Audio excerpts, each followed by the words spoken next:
నిర్ణయాలపై commission ప్రశ్నించే chance, completion certificate, bank గ్యారంటీల విడుదల, అంచనాల పెంపుపైన ప్రశ్నలు. కాళేశ్వరం జ్యుడిషియల్ కమిషన్ తుది దశ విచారణ శుక్రవారం నుంచి ప్రారంభం కానుంది. ఈ విడతలో కీలక ప్రజాప్రతినిధులను commission chairman justice Pinaki Chandraghosh ప్రశ్నించనున్నారు. విచారణకు రావాల్సిందిగా మాజీ సీఎం కేసీఆర్, మాజీ మంత్రులు హరీష్ రావు, ఈటల రాజేందర్ కమిషన్ మే 20న నోటీసులు పంపింది. ఈ మేరకు శుక్రవారం ఈటల రాజేందర్ విచారణకు హాజరు కానున్నారు.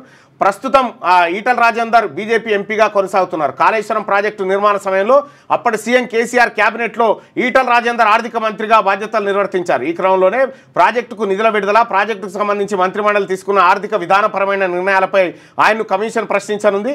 ఇప్పటికే ప్రశ్నలు సిద్ధం చేసి పెట్టుకున్నట్టుగా తెలుస్తా ఉంది. ఇప్పుడు అత్యంత కీలకమైనటువంటి విచారణ ఇప్పుడు ఈ 3-4 రోజులు పత్రికల్లో ఇదే ఉంటుంది. 9న హరీష్, 11న కేసీఆర్.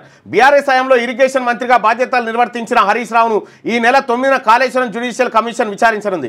గురువారమే విచారణకు కేసీఆర్ హాజరు కావాల్సి ఉన్న వ్యక్తిగత కారణాలతో రాలేదని, విచారణ తేదీని ఈ నెల 11కు మార్చాలని కమిషన్కు ఆయన లేఖ రాశారు. విజ్ఞప్తిని పరిగణలోకి తీసుకున్న కమిషన్ కేసీఆర్ విచారణను ఈ నెల 11కు వాయిదా వేసింది. చూడాలి మరిగా ఏం చేస్తారో.